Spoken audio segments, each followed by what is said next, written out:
Hello दोस्तों, मेरे इस यूट्यूब चैनल में आप सभी का स्वागत है। देखिए, इस यूट्यूब चैनल में मैं द हिंदू के वोकैब्स अपलोड करूंगा रोज़ के रोज़, और उसका एक समरी भी बता दूंगा जिससे आपको एडिटोरियल का मेन थीम मालूम चल जाए। तो आज शुरू करते हैं सीधे एडिटोरियल से, ठीक है? तो आइए चलते हैं। तो आज के टॉपिक का नाम है एंडिंग द इम्पासे। इम्पासे मतलब होता है डेडलॉक, ज्यों का त्यों रुका हुआ है।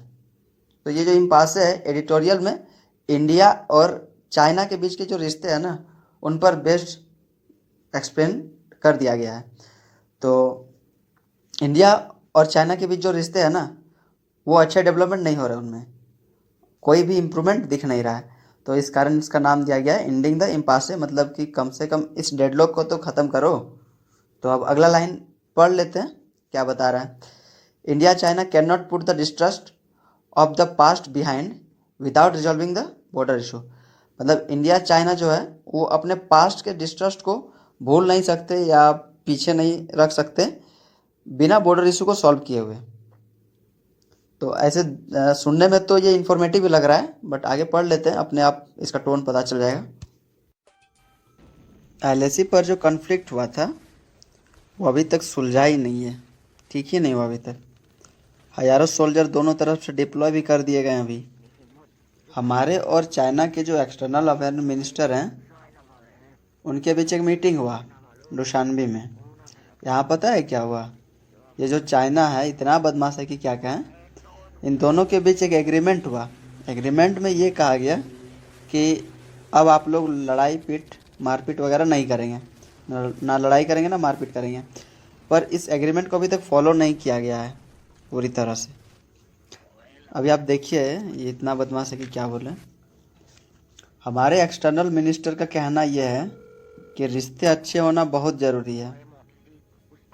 इस तरीके से रिश्ते में दरार आना नेगेटिव मैसेज को कन्वे करता है। तो रिश्ते को अच्छे बनाना बहुत ज़रूरी है और जल्द से जल्द ज़रूरी है।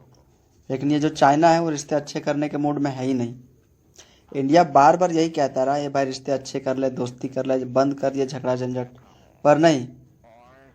चाइना ने उल्टा हमें ही, भारत को ही उल्टा कह दिया कि आपने यह मीटिंग क्यों रखी, आपने मिलने ही क्यों बुलाया, मीटिंग तो छोड़िए। और यहाँ आए भी तो इतने सेंसिटिव जगह में ही क्यों मीटिंग करने आए। एक मीटिंग पता है 2020 में भी हुआ था, मॉस्को में हुआ था, जिसमें चाइना भी इंटरेस्टेड था इस इशू को सुलझाने को लेकर। अच्छा, वो इसलिए इंटरेस्टेड था ना, क्योंकि भारत भी उनके जवाब में काउंटर डिप्लोमेट कर रहे थे। बट इस बार जो है ना, इस बार वाली मीटिंग में तो वो पूरी तरह से मुंह ही फेर लिए। तब जाकर के भारत ने भी कहा ठीक है, जो करना है आप करो, आप तो इम्प्रूव नहीं करोगे रिश्ते को, तो आप मत करो। अब से हम भी स्टार्ट कर देते हैं चाइनीज़ कंपनियों पर स्क्रूटनी करना। तो बस आज के एडिटोरियल में इतना ही था, इससे ज़्यादा कुछ था नहीं। तो अभी स्टार्ट करते हैं वो क्या। सबसे पहला वर्ड है डीप फ्रीज। ये एक फ्रेज है, इसका मीनिंग होता है a condition of being held in temporary suspension. मतलब ऐसी अवस्था जिस वक्त कोई चीज़ टेम्पररी सस्पेंशन में हो, इनएक्टिव में हो, काम में ना हो। अगला वर्ड है पेव्ड द वे। इसका मतलब होता है to make it easier for something to happen और समवन टू डू समथिंग। मतलब आप किसी चीज़ का एक रास्ता बना देते हैं, किसी चीज़ को इजी कर देते हैं, किसके लिए? समथिंग टू हैपन और समवन टू डू समथिंग, कुछ चीज़ होने के लिए या फिर someone to do something. De escalation अगला वर्ड है मेरा। इसका मतलब होता है reduction of the intensity of a conflict और पोटेंशियल वायलेंट। मतलब है कि जो कॉन्फ्लिक्ट है या फिर जो वायलेंट वगैरह सिचुएशन होते हैं, उस चीज़ को कम कर देना, उसकी इंटेंसिटी को रोक देना, इनएक्टिव कर देना, उसको बोलते हैं डी एस्केलेशन, रोकना, कम कर देना। अगला वर्ड पर आते हैं। अगला वर्ड है बूमिंग। इसका मतलब होता है having a period of great prosperity और रैपिड इकोनॉमिक ग्रोथ। मतलब ऐसी अवस्था जिस समय आप एफ्लुएंट हो, आप समृद्ध हो, आपके आपके पास ढेर सारा, मतलब कि पैसा है, रिचनेस है, आप रिच हो, समझे। तो उसको बोलते हैं बूमिंग, उस अवस्था को। अगला वर्ड है आपका क्लॉक्ड।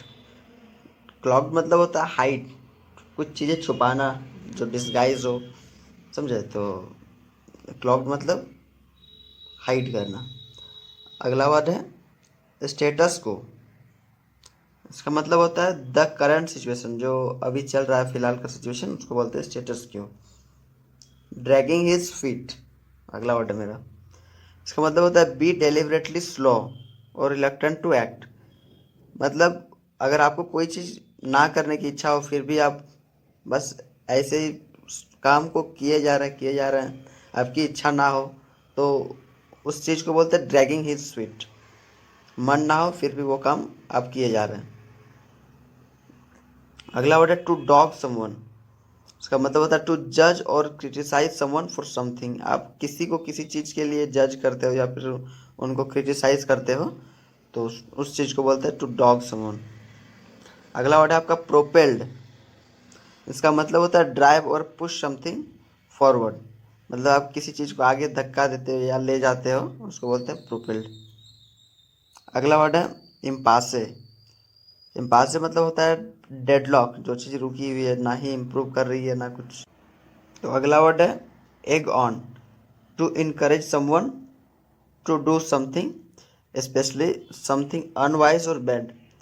मतलब आप किन्हीं को इनकरेज करते हो कोई गलत काम करने के लिए, उसको बोलते हैं एग ऑन। आप किसी को प्रोवोक करते हो, मोटिवेट कर देते हो गलत काम के लिए, उस चीज़ को बोलते हैं एग ऑन। चलिए आज तो बस इतना ही वोकैब था, मिलते हैं नेक्स्ट क्लास।